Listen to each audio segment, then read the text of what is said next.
wabarakatuh. Selamat datang di Huda Podcast. Ayo cerdas, kita bukan siapa-siapa. Dan pagi hari ini alhamdulillah kita bersama Mas Angga, spesial teman dari Jakarta ya Mas Angga ya. Apa kabar Mas Angga? Alhamdulillah sehat. Dari Jakarta langsung ke Lombok. Mampir dulu Ya.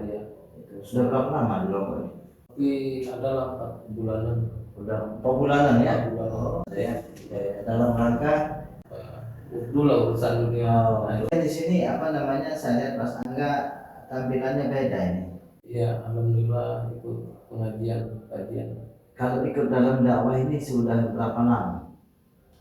Saya di dakwah kenal tahun kurang lebih 2016 Tahun 2016 ya, Masya Allah. Kok berani ikut dakwah gitu? Orang dakwah itu kan harus punya ilmu, harus bisa bicara. Tapi Mas Angga berani aja ikut dakwah. Ya, alhamdulillah. Apa saja sih programnya ketika kita ikut dakwah ini? Paling belajar, masuk ke masjid, ada pada tidur, makan dan lain Oh sebagainya. iya, intinya tentang sunnah gitu Sunnah, ya, ya. tentang sunnah Nabi ya. Oke, awal-awalnya dulu Mas Angga ikut dakwah itu sebelum dakwahnya pernah mondok apa enggak gitu? Saya dulu sama sekali tidak pernah mondok. Ya, Nggak pernah mondok. Nah, Terus kegiatannya apa saja dulu sebelum dakwah ini? ya biasalah ya, hidup di jalan kan, kita hidup di jalan. Ya hari-hari masih ngamen, ya mabok, ngamen, mabok, makan, mabok gitu. Masya Allah. Ya, ya. Siapa yang ngajak pertama dulu?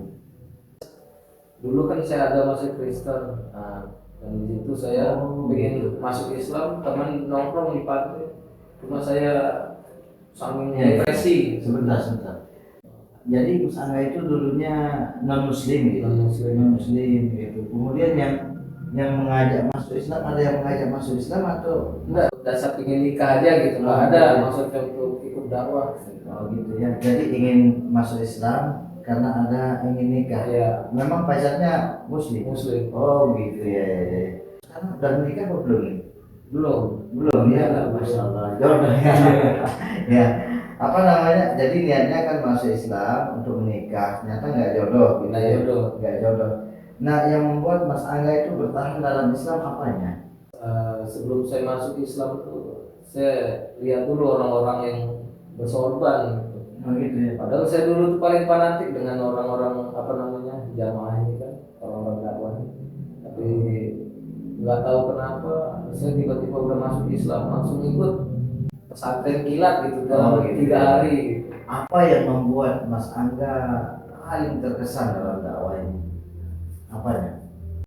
Lemah lembut. Orang tuh kasar, dia belajar bagaimana sabar. Begitu ya. Itu saya terkesan di dalam. Intinya adalah budi atau akhlak ya yang kita belajar di dalam dakwah ini ya. Itu katanya dalam dakwah itu kita keluar 3 hari, 40 hari, 4 bulan. Kalau Mas Angga sampai berapa lama pernah keluar? 3 hari, 40 hari, 4 bulan. 4 bulan. 4 bulannya kemana? Pernah ke Lombok. Pernah ke Lombok ya? 2020. Oh gitu ya. Nah, di Jakarta aslinya di mana? Aslinya saya di rumah tadinya tinggal di Lampung, terus pindah ke Palembang ya. terus hijrah lagi di Jakarta, malah tambah parah lagi pergaulannya. Iya. Oke lah. Terus katanya di Jakarta itu sering ya didatangi sama media, mau diajak ngobrol di podcast ini. Siapa saja yang pernah tawarin Mas Angga untuk ikut di podcast atau di acara-acara media gitu? Kemudian Terus detik.com, TV One ya? TV One, RCTI. Jadi Kubus juga pernah diajak ikut. Dia terlalu fanatik Memang waktu itu ya, lagi jos-josnya saya nggak mau gitu. Mau diajak ngobrol gitu ya. Siapa yang pernah sampai akhirnya Mas Angga mau gitu diajak di media? Sebenarnya mereka tuh ingin mendapat cerita dan supaya saya ini menjadi contoh, biar menjadi motivasi untuk orang-orang yang ingin belajar agama gitu. Masya Allah. Jadi ternyata orang dakwah itu tidak mesti harus mondok dulu kan? Itu yang paling Mas Angga nikmati dalam dakwah ini selain daripada kebersamaan, akhlak, apalagi yang Mas Angga nikmati? Ketenangan dan kebahagiaan. Tenang ya. Tenang, bahagia. Oh, Masya Allah.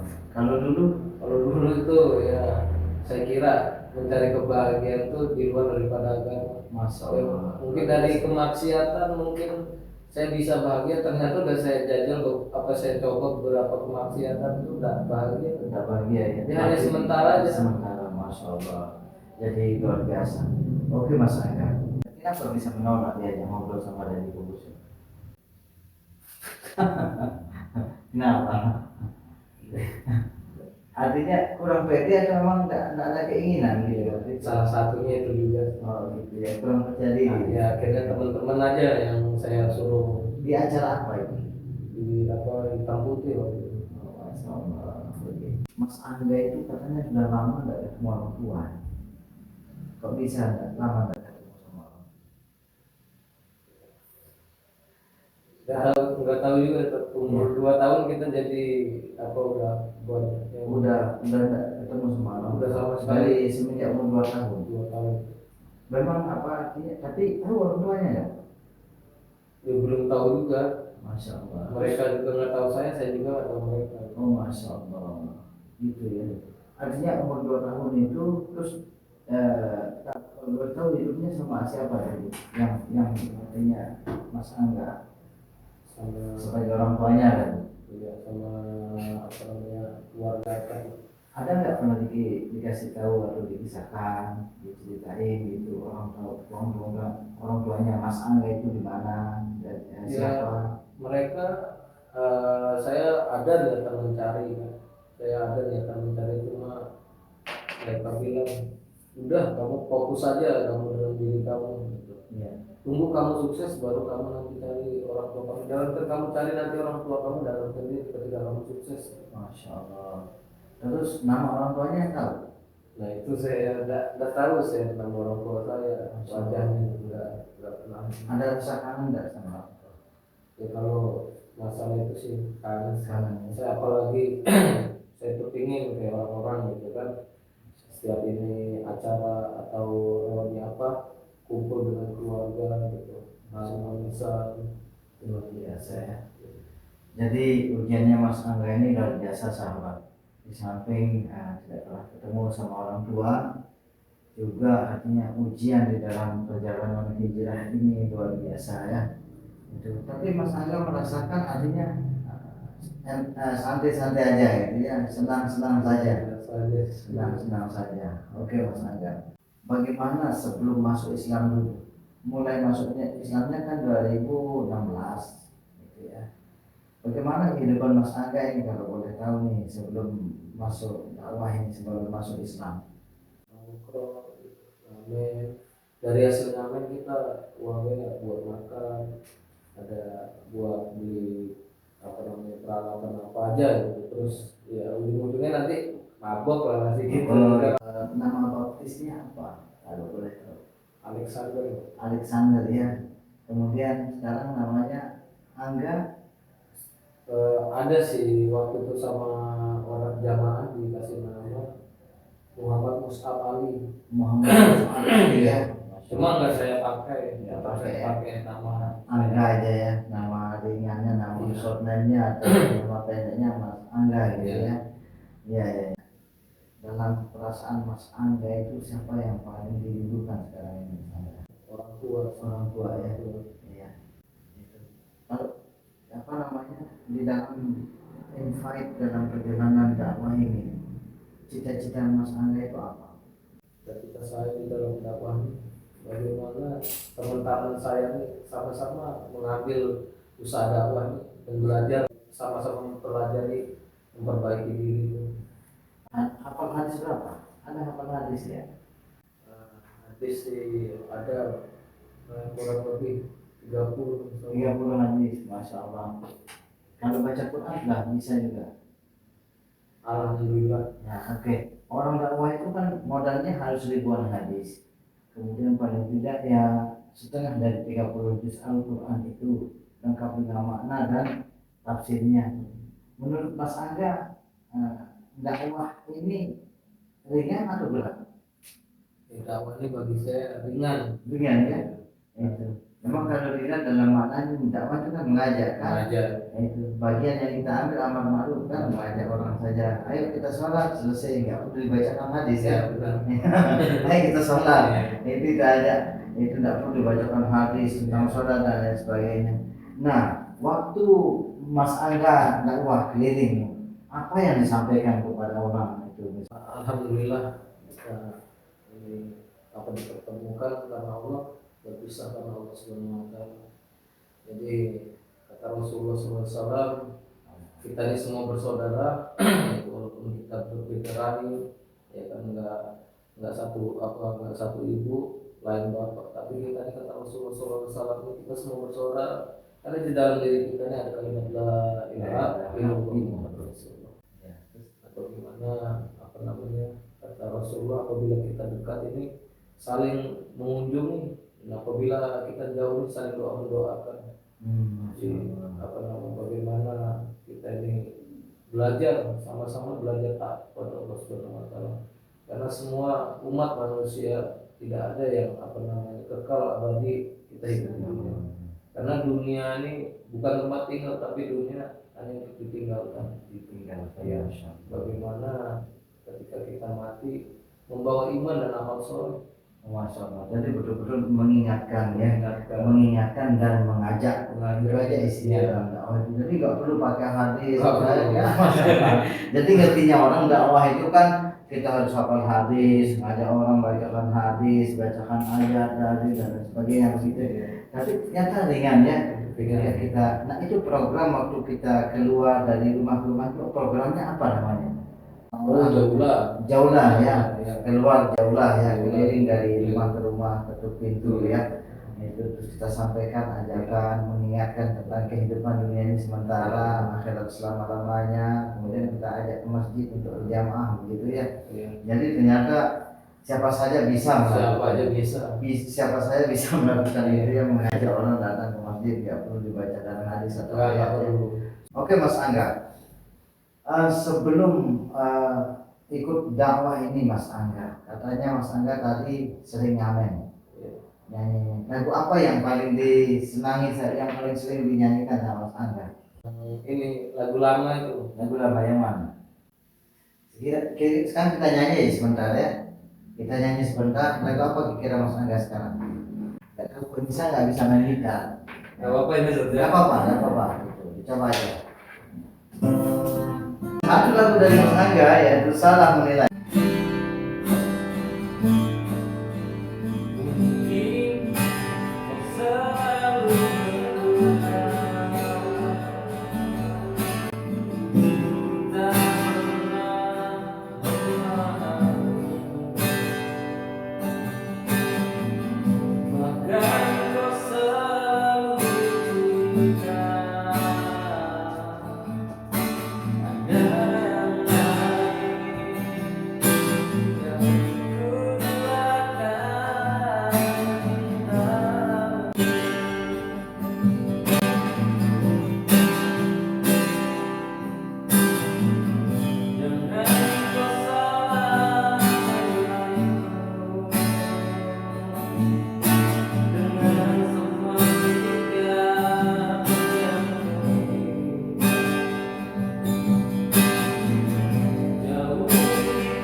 Luar biasa sahabat. Satu lagu dari Mas Angga. Jangan salah menilai ya. Kalau boleh tahu Mas Angga. Nah ini tubuhnya ini banyak sekali tatonya Mas Angga ini. Boleh nggak dikasih lihat sedikit aja? Itu ada filosofinya nggak tato-tato? Ada sih, ada yang enggak. Oh gitu ya. Kalau Mas Angga ini tatonya full badan, full body gitu. Ada Di sini bagian perut, punggung, tangan, paha sama dengkul ya, Masya Allah. Itu ya, yang hidayah itu mahal Mas Angga. Tidak sembarang orang bisa diberikan karunia hidayah seperti Mas Angga yang begitu akan menikmati ya perjalanan dalam dakwah ini ya. Ternyata dakwah itu mudah ya. Dan yang kedua, hidayah itu mahal. Ketika kita hidup dalam dakwah ini kita akan merasakan ketenangan atau sakinah ya. Itu jadi ini nasihat buat teman-teman atau siapa saja yang menganggap dakwah itu harus mondok dulu, harus hafal hadis dulu. Ternyata Mas Angga ini mondoknya setelah ikut dakwah, gitu ya. Jadi mondoknya setelah ikut dakwah ya. Itu lumayan dapat hafal hadis. terus jadi anak santri kan. Ya. Jadi waktunya untuk istirahat itu minim. Mudah-mudahan dengan kita aktif dalam dakwah ini Allah berikan kita yang terbaik dan mudah-mudahan apa niat Mas Angga itu mudah-mudahan dapat jodoh ya. Yang utama bagaimana Mas Angga ini bisa ketemu sama orang tua ya. Bayangkan sahabat, dari umur 2 tahun Mas Angga ini nggak pernah ketemu sama orang tua. Sampai sekarang umur berapa Mas Angga? 40-an? Sekitar 20-an berapa? Ya sekitar 27. Sekitar 27 tahun ya, Masya Allah. Oke sahabat, mungkin hanya ini saja. Mudah-mudahan pertemuan kita dengan Mas Angga ini menjadi inspirasi buat kita bahwa merubah diri itu gampang dalam niat tapi sulit untuk mendapatkan realisasinya, kecuali dengan hidayah Allah. Berhijrah itu kelihatan ringan, tapi sebenarnya berhijrah itu berat. Ujiannya luar biasa ya. Kita doakan Mas Angga, mudah-mudahan Mas Angga bisa istiqomah menjalankan agama ini dan mudah-mudahan kebahagiaan nanti Mas Angga di hari-hari berikutnya bisa bertemu dengan keluarga dan bisa ketemu dengan jodohnya ya. Oke sahabat, terima kasih sudah menonton acara kami di Huda Podcast. Ayo cerdas, kita bukan siapa-siapa. Ya Mas Angga, kita ini bukan siapa-siapa. Pejabat bukan, ustadz bukan, ulama bukan, penjahat juga bukan. Artinya kita bukan siapa-siapa. Semuanya kembalikan kepada Sang Pencipta Allah Subhanahu wa taala. Terima kasih sahabat. Wassalamualaikum warahmatullahi wabarakatuh. Terima kasih Mas Angga.